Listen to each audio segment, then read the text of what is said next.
If nuclear war starts in the next 10 minutes, you won't have time to react.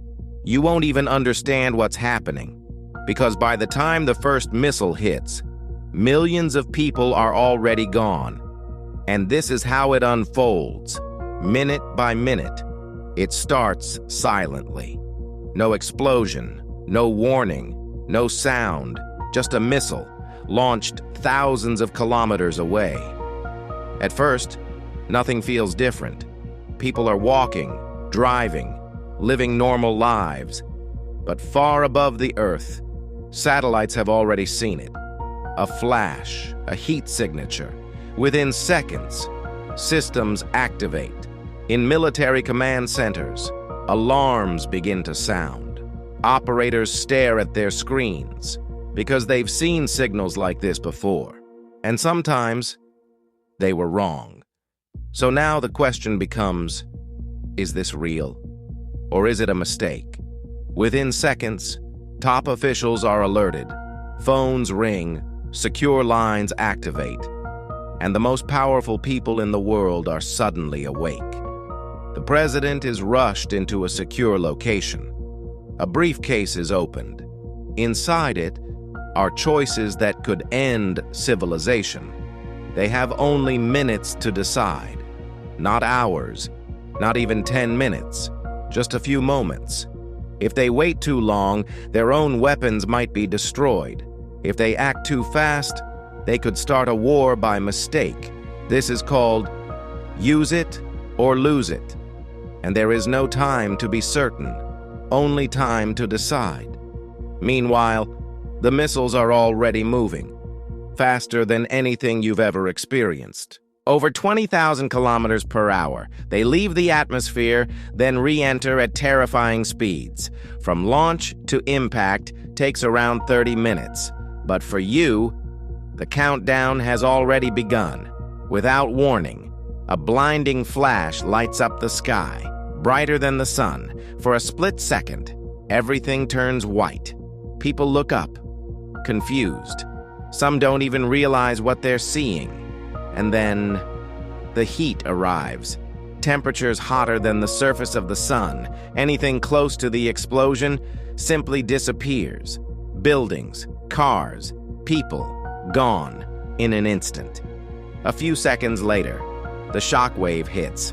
And it hits hard, faster than the speed of sound. Windows explode inward. Glass becomes deadly projectiles. Buildings collapse like they were made of paper. Cars are lifted and thrown. The air itself becomes a weapon. And if you're close enough, you won't even hear it coming. At this point, most people realize something too late. We assume we'll always have time to react, time to prepare, time to escape. But reality doesn't wait. And if you're still watching this, it means you want to understand how the world really works. So take a second, subscribe to Hidden Chronicle, because the more you understand, the better prepared you are for what comes next. Then comes the fire. Everywhere. Entire neighborhoods ignite at once. The heat pulls oxygen into the flames, creating a firestorm. Winds begin to roar, pulling everything toward the center. People who survived the blast are now trapped in an environment they cannot escape. There is no safe direction, no clear way out, only fire and heat and chaos. And then comes something you cannot see. Radiation.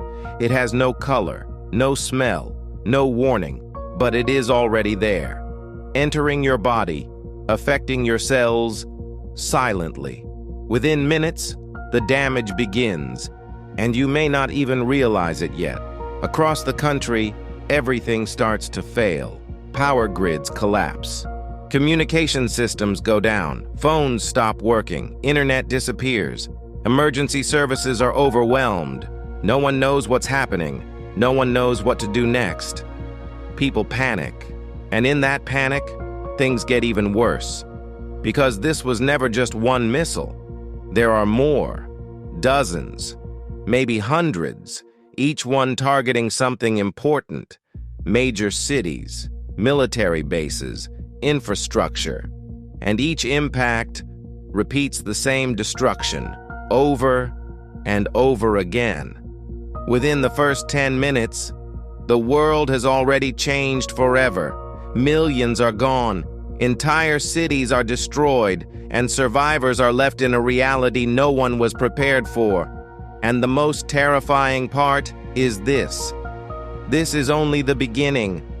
In the days that follow, the landscape is unrecognizable. Survivors search for loved ones amidst rubble and ruin. The sky, once blue, is now a permanent shade of ash and smoke. The air, thick with the smell of burning debris, is suffocating. There is no electricity, no water. Basic necessities become invaluable. Humanity hangs by a thread, struggling to hold on in a new dark age. But in the midst of despair, hope flickers. Communities form, pulling together to survive. Resources are shared. Small acts of kindness occur in the shadows. Strangers become allies in the struggle for survival. And although the world is broken, the human spirit is unyielding. Because in the face of annihilation, we find our reasons to fight on. Time passes, and the healing begins, rebuilding what once was, brick by brick, heart by heart. Children play among the ruins, their laughter echoing in hollow streets. Nature, resilient and relentless, starts to reclaim the land. Green shoots push through the ashes, symbolizing new beginnings. In the end, hope is not just a word, but the very essence of survival. As days turn to months, the rhythm of life reemerges. Neighborhoods rebuild, markets reopen, society finds its footing again, but lessons of the past linger. Each new building, a testament to resilience. Each sunrise, a promise of perseverance. Because despite the scars, we rise, we rebuild, and we remember. And so, a new era begins, forged from the remnants of the old. Times change, and history becomes our guide. As humanity walks into a new dawn, lessons carved deeply into our souls. We've learned what is beyond the horizon, and it is the test of our unity and strength. Because from the ashes of despair rises the resolve to build a world of lasting peace. And though scars may remain, we look forward steadfastly. Now whispers of the past guide us as we forge ahead. Traditions rekindled, voices cherished, people planting trees, seeing them as seeds of a brighter future. Our stories survive, our culture enriched with the tales of the brave. With every new leaf, we celebrate resilience, for we stand not on shattered ground, but on the hope of new tomorrows.